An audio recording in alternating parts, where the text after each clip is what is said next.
Morning guys, right, it's Saturday morning. I've got a couple of hours before work, so I thought I'd squeeze in something in the van, something to cheer me up because I've got work ahead.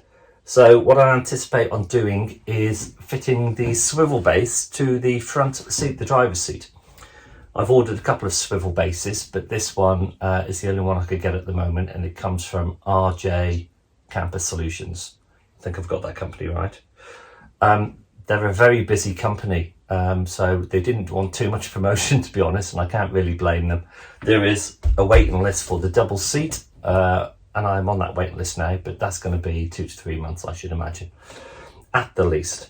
So we're going to crack on with the driver's seat first.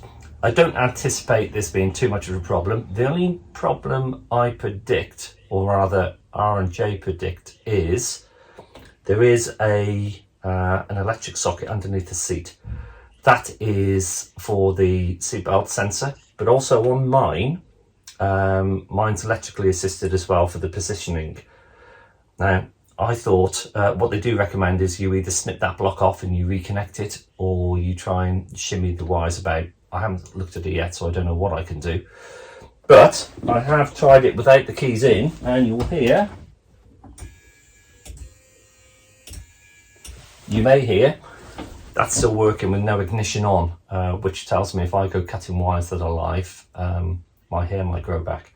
So I'm going to have to look at that and possibly disconnect the battery or something similar, because I'm not very good at working out which fuse is which. Before I do that, and I'm looking down here, let me just show you something. Look at these beautiful little clips that I've got off Amazon. Aren't they fantastic? Anybody who's got a van, had a van, anticipating getting a van, you may know there's a pain in the backside when you come back from walking. You got wet clothes, etc. You want to hang them somewhere, or you go to bed, and you could do with hanging up your t-shirt, your shorts, whatever that you want to jump into in the morning. These are brilliant. I think they're about £9 for 6. Might be worth looking on eBay, the Amazon rather. There's loads on there. Anyway, let's crack on, see what we can do, and see how long this takes.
Okay guys, I paused the recording there for a short while, just while I placed this plate in situ and had a look at what we've got here.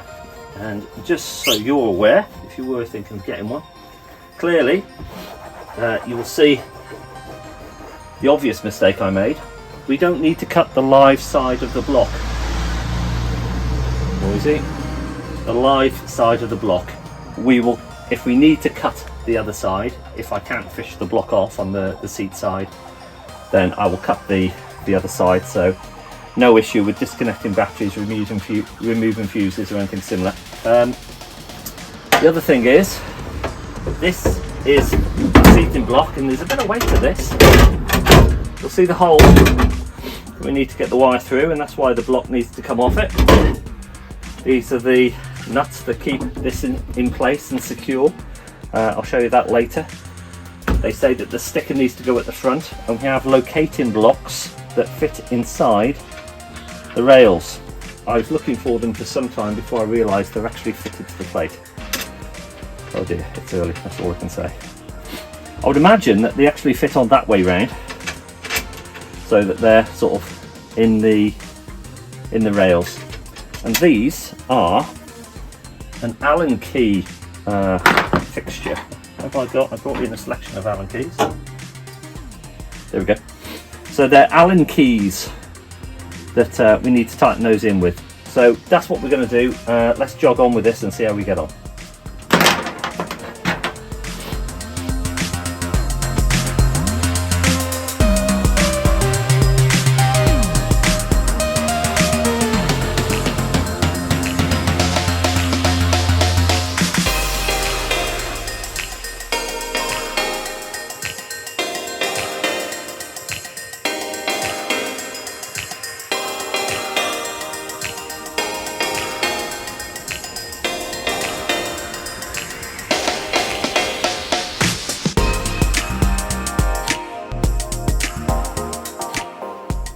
Okay guys, I'm sure it's not R&J, I'm sure it's me, but I couldn't quite work out how we fit this seat to the top plate, which we fitted in here. So, just in case you're as dull as me, what I've done is on the original seat here, there is a little bit of a tab, and they do say in the instructions, make sure that this is located in the correct slot.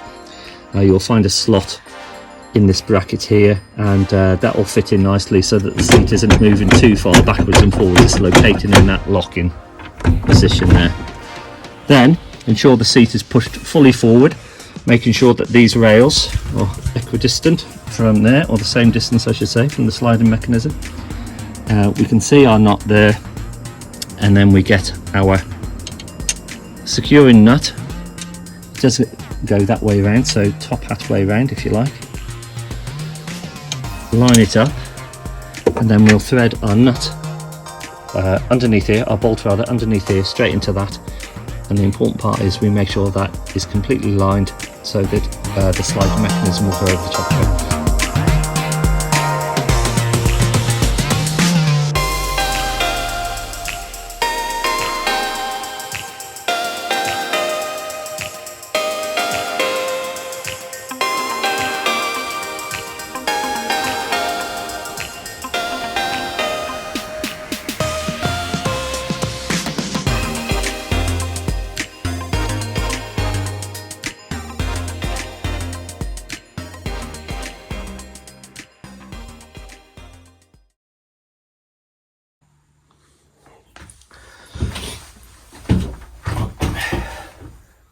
Alrighty, let's have a look at this then.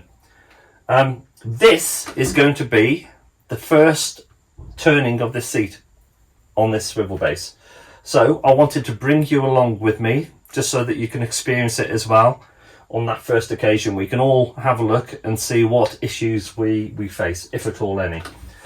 So it tells us, let's lower that down, let's push the seat forward a bit.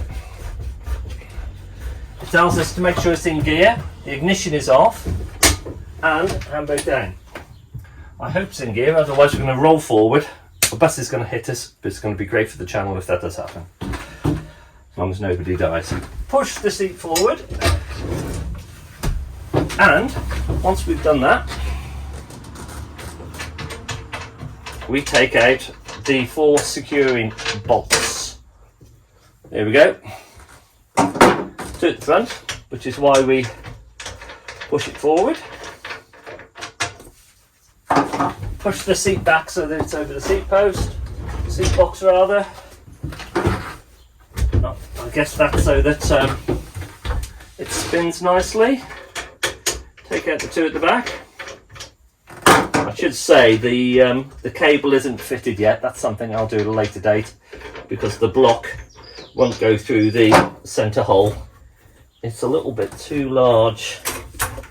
There we go, block's too large, but I'll do that at a later date. Before I spin this, I will point this out. Blah, blah, blah, blah. Right, this swivel base is fitted with a slot system pivot point rather than a fixed pivot point. Using that slot system allows for more movement than the conventional system. This allows it to be used alongside a double passenger seat, which we have. I guess they mean there's more lateral movement. Wow. Which there is. How on earth do they do that? Brilliant. Right, let's spin it. Let's see what we can do.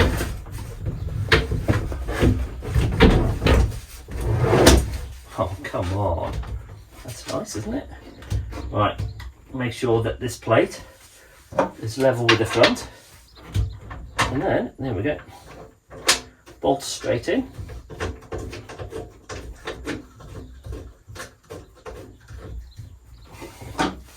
One, two. To be honest, I'm sure two would fix it, but might as well put in four. You know, I hear people moaning that these things are a bit of a faff, you know, spinning seats and everything else. But at the end of the day, you're on a campsite and you're away camping. What else have you got to do? Got to spend your time doing something. May as well set your van up. There we go. That'd be far easier if I push the seat forward. Never mind. Let's have a look. Put that back. Put the seat forward a bit away from the steering wheel. Put it down.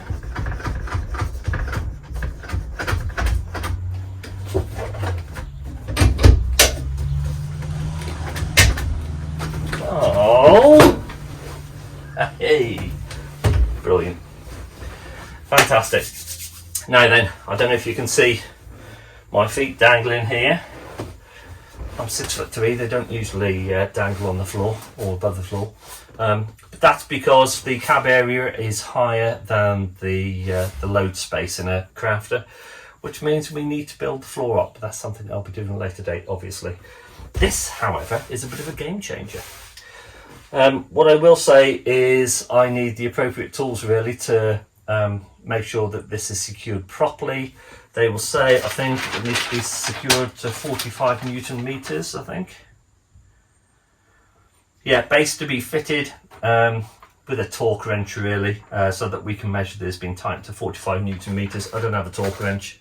Either I'll speak to somebody or else I'll have to get one. But it seems pretty secure at the moment anyway. Getting out those Torx bolts initially, getting up the seat in the first instance is a pain in the backside. A few nicks and cuts today from that. Not the appropriate tools really. I would maybe recommend one of the Torx, like Allen key type gizmos to get a little bit of purchase on those nuts. They are a bit of a pain and they're sort of right in the side. And of course we've got all these things such as handbrakes, which I must remember to put on as well. But other than that, this has taken me about an hour and 20 minutes so far, which isn't too bad, I don't think. Right, hi guys, not sure where I left you last, but what have I been busying myself with here? As you're aware, we've, are you going to go down while I just do this, mate? Give me a kiss then. That's it, good boy. Yeah, you're not having my hat, go on down. Good boy. We've cleared all the floor down, so that's nice and clean because we need to adhere wood to this floor. And the way that we've adhered wood to this floor is by gluing it down with normal silicone. Bit of a tip, if you're putting silicone on, don't put a nice straight line because, you know, it's going to move about a bit. Give it a nice squiggly line so that it adheres well to the ridges of the floor of this van. Now, call it theft, call it plagiarism, call it whatever you want. This idea I've got from Alex Frood, door shutting. Alex Frood from Mispronounced Adventures did a cracking job on his van, so I thought that I'd steal a few of his ideas. we were very fortunate in as much as we had a factory fitted floor down here, so we had very few holes through there. We had 1, 2, 3, 4, 5, I think we had 6 holes in the floor, which we've filled here, again using Alex's method of painting it with some hammerite, putting some sealant around it, and then using a pot rivet gun and just putting some pot rivets in there. A bit of a mystery, we're not sure what those holes were there for. A little bit like Stonehenge underneath. It was like a strange ring of screws, but still. No other holes in the floor there from the factory fitted floor, so by the time we've taken it out, that's all we had to repair. This wood here is 25mm by 38mm, I think, or something very similar to that. Roofing battens, that's all they are. Cheap wood, you can buy it in packs for not a great deal of cash at all. Alex explains this better, but if we put them on the ridge of the van, and it works with a VW as well as a Ford Transit, it sits on there nicely. That's nice and even. But if we put it down here, then of course we know we've got a gap there. Worry not, because if we turn that round, don't know if it's designed for this purpose, I very much doubt it, but that's nice and even there. So we know that if we turn it round, we can use the 38mm instead of the 25, and that makes up that nicely. Not entirely sure where I'm going to do it, but I'll do it somewhere. I've got some more cross members to go in here. I am slowly running out of this wood, so I might need to get some more, but what I'm going to start doing is putting in the Kingspan insulation, which you'll see me do. But before I do that, this is solid, I should say. It's been in here overnight. It ain't going to go anywhere. By the time we've got the floor on top of this, it ain't going to go anywhere. If we put a kitchen on top of it, a bed on top of it, a shower cubicle and a sofa at the far end, it ain't going to go anywhere. So anybody who's worried that it's not screwed to the floor, I wouldn't bother being too concerned about it, to be honest. Worst case scenario, if we've got any part of this floor is going to lift at all we do is stick a big stinking screw straight through the middle of the floor, straight through the batten, and I don't know, wax oil it underneath the van or something very similar. But I doubt that's going to be the case, because it's not going to go anywhere. But just for the integrity of this framework, I'm just going to drill some pilot holes through here and countersink them where I can, and I'll screw some screws through there just so they've got it a little bit more solid. So I'll crack on with that.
Right, that's all the little bits and pieces put in there.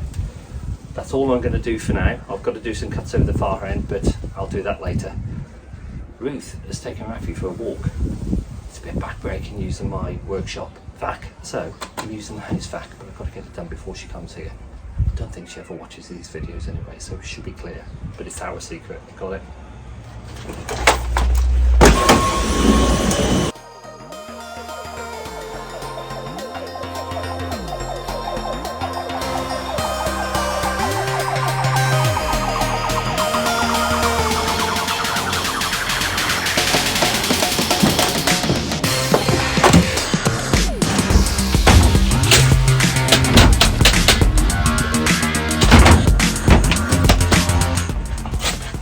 You'll never know.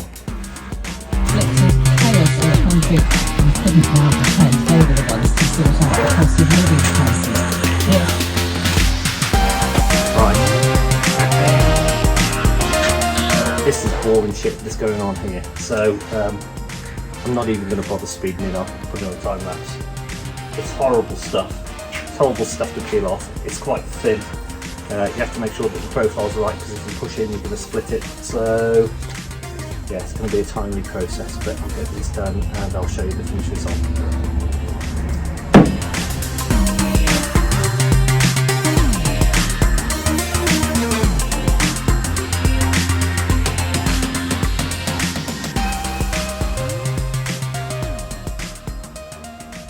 Welcome back, guys. Might be the same vlog, but I can guarantee this is a different day. We've had a short break in proceedings because we've been down to London again. Duran in Hyde Park and our lodges.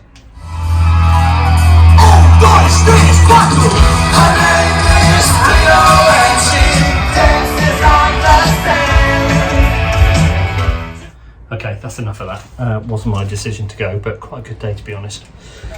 So right, let's have a look. I shall quickly spin around. I'll put some pipes in here and I'll just show you what I've been up to. So here we go. Midway along the floor, I've taken 2 channels out, not all the way through, you may see. Down here, a little bit of insulation, and I've put some temporary screws in here, long screws, as you can see, literally just to temporarily take the bounce out of those pipes, so that they're lying flat. And the reason we want them lying flat is because we're going to be using some of this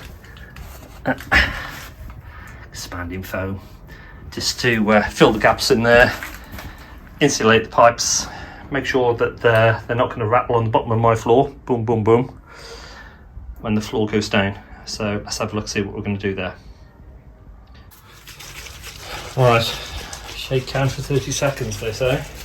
I've been given a bit of a shake and make it. Let's have a look.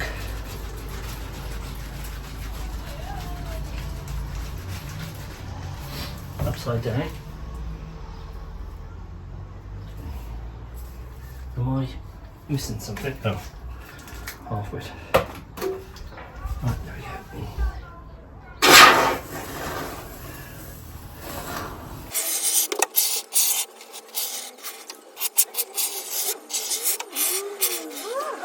Because this is going to expand, I'm sure you know, it's going to expand by about 2/3. It'll go hard. I'll be able to cut that off. We could smear it out a bit now, but it's horrible, really sticky stuff, so I see no value in that at all. Hi, you okay? Oh, grief, look at that. Neighbour brought me a big bag of sausages round. That's nice. If I don't like them, Rafi will. That's super. Anyway. He's gone. Clearly thinks I'm mad for talking to myself, but as I say, yeah, this really sticky stuff gets everywhere. I wouldn't recommend smoothing it out. Wait for it to dry until it cures, cut it off, tape over the top with a silver tape, and I'm sure that'll be fine. And we'll come back to that one later.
Right, that was a bit of a long one this week, a lot longer than I anticipated, to be honest. But I thought I'd better throw something on the end just to apologise that I did promise you electrics last time. I haven't put the electrics on. That's largely because I'm a little bit scared of them, but they are in a big box and we're going to have to introduce them next time. I've also got to apologise for the delay in posting the videos. I'm going to try and get one out every week, but we have had an awful lot on, so there's been a bit of delay in this one. But as well as the electrics on the next episode, I think we can quite possibly promise the rear windows as well, the little ones on the back.